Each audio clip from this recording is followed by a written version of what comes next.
Good morning, good morning. So, August 23,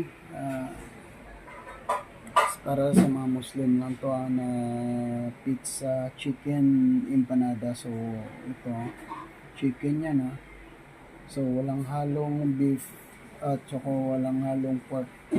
So, ito yung ating chicken, pizza, empanada. So, para sa mga Muslim, so mag-fry ako mamaya. So hiwalay yung oil ng chicken. So hindi ko yan gagamitin yung sa pork.